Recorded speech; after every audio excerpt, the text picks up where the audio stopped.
Vas-y, j'enclenche. Jean-Claude, le 3 décembre, les salariés de l'AFPA vont élire leurs représentants dans le cadre des élections professionnelles. Quelle est la position de la Confédération que porteront les futurs élus Force ouvrière concernant le financement par l'État de la formation des demandeurs d'emploi et des salariés sous le coup d'un plan de sauvegarde de l'emploi? Ce que nous expliquons depuis plus d'un an maintenant, dans la période la plus chaude, je dirais, de l'AFPA, même si les problèmes ont commencé en 2004, à partir du moment où il y a un transfert de la formation sur les régions, c'est que, l'État doit remplir ses obligations. L'État doit remplir ses obligations. Par exemple, il est encore propriétaire des locaux dans beaucoup d'endroits, mais les locaux, savoir les entretenir. C'est une première chose. Deuxième chose que nous demandons, et nous en parlons au gouvernement, et nous allons ressaisir le gouvernement sur ce dossier, il est indispensable que la mission de service public soit confirmée pour l'AFPA. Une majorité de l'activité de l'AFPA est bien une mission de service public. À partir du moment où la mission de service public est reconnue, et ça n'est pas impossible, y compris au regard des textes européens, parce que nous l'avons fait pour d'autres organismes, une fois que la mission est définie, ça signifie, et précis, ça signifie que l'État, en tant que tel, sera obligé et pourra financièrement apporter de l'argent à l'AFPA. Donc ça fait partie des urgences. Parce que vous savez bien que nous sommes intervenus l'année dernière pour un premier ballon d'oxygène à l'AFPA. Il y a des lignes aussi de trésorerie avec les banques, mais dans le contrat qui a été passé, il fallait un chiffre d'affaires sur l'année de 785 millions d'euros réalisé par l'AFPA. Or, nous savons très bien que ces 785 millions, il en manquera vraisemblablement 35 millions à la fin de l'année. Donc il y a urgence. Et c'est la raison pour laquelle il faut à la fois maintenir la mobilisation. Quand je dis maintenir la mobilisation, c'est maintenir la pression. Nous allons le faire auprès du gouvernement. Il faut que très rapidement le gouvernement à la fois définisse sa mission de service public, garantisse des financements également. Et puis il faut remettre de l'ordre dans ce qui se passe actuellement dans les régions. Ça n'est pas possible de voir, je vais prendre deux exemples, la région du Nord-Pas-de-Calais qui, elle, a fait confiance à l'AFPA et s'est appuyée sur l'AFPA. Et l'AFPA, dans le Nord-Pas-de-Calais, a une délégation de service public. Donc elle est bien confirmée comme mission de service public. Et avec 3 ou 4 appels d'offres uniquement. Et vous avez la région Rhône-Alpes où il y a plus de 300 appels d'offres. Comment voulez-vous que l'AFPA puisse lutter à armes égales à partir du moment où elle a des frais fixes plus importants, liés à l'hébergement, liés aux locaux? Donc à partir de là, ce qui est vraiment indispensable, c'est de confirmer la mission de service public.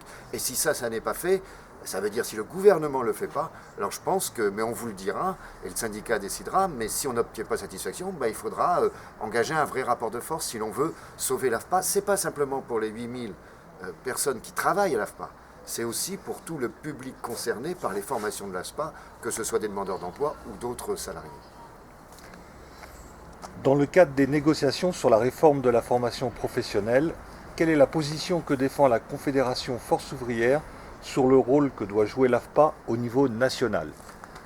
Dans le cadre, il y a deux choses. Il y a une négociation sur la formation professionnelle entre les confédérations et le patronat.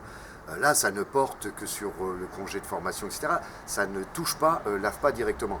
Les discussions concernant l'AFPA interviennent dans les discussions que nous avons, et ce n'est pas une négociation, avec le gouvernement. C'est à la fois dans le cadre de la décentralisation, parce que les inquiétudes que nous avons sur l'AFPA, nous les avons aussi par exemple sur l'enseignement professionnel. Il y a le fait de vouloir accélérer encore la régionalisation, ça peut être mortifère à la fois pour l'enseignement professionnel et pour l'AFPA. Donc c'est plus dans les discussions avec le gouvernement que nous avons ces discussions. Et le point incontournable, je dis bien incontournable, c'est que l'AFPA ait une vraie mission de service public confirmée dans les textes, ce qui lui permet de fonctionner, d'avoir les moyens suffisants pour fonctionner. Bon, moi je vois des trucs ahurissants. Enfin, j'étais à Bourg-en-Bresse il y a quelques jours. Je prends un exemple, je discute avec un formateur dans le machinisme agricole qui m'explique qu'il a 15 ou 16 postes possibles en termes de stagiaires, mais que la région a décidé qu'il y en aurait 8, et qu'à côté vous avez les agriculteurs qui manquent, quand ils ont des problèmes, ils ont besoin de salariés dans la maintenance agricole. Donc on a une demande qui est une demande en termes d'emploi. On a des gens qui feraient bien, mais on n'a pas les postes ouverts. Bon, faut arrêter ce genre de choses. L'AFPA est à même de répondre à cette mission dans de bonne qualité. Je vous rappelle que le taux de retour à l'emploi pour ces formations de ce type, c'est au minimum de 70%. Quand il y a quelque chose qui marche, on ne le casse pas, on le préserve. Les salariés de l'AFPA refusent que la formation ne soit qu'un produit commercial. Comment Force ouvrière porte l'engagement du personnel de l'AFPA dans sa mission de service public? Justement, il faut éviter qu'on marchandise d'une certaine manière la formation et qu'on soit organisme public ou organisme privé, on soit tous logés à la même enseigne à répondre à des appels d'offres. Je trouve ça quand même dommage qu'aujourd'hui, les AFPA, une bonne partie de l'activité du personnel administratif ou des responsables de l'AFPA, ce soit de courir les appels d'offres. Il y a autre chose à faire, c'est pas ça la mission première de l'AFPA. Que ce soit bien géré, ok, mais la mission première de l'AFPA, c'est de répondre à des demandes en termes de formation, d'assurer ces formations et d'aider des gens à trouver du boulot ou à se reconvertir.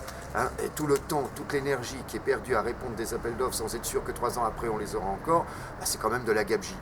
Mais ça, c'est dû à la libéralisation. Alors remettons du service public dans l'AFPA et je pense que tout ira mieux pour les salariés de l'AFPA, mais aussi pour les demandeurs d'emploi et ceux qui sont en attente de formation. Merci Jean-Claude Mailly. Merci à vous.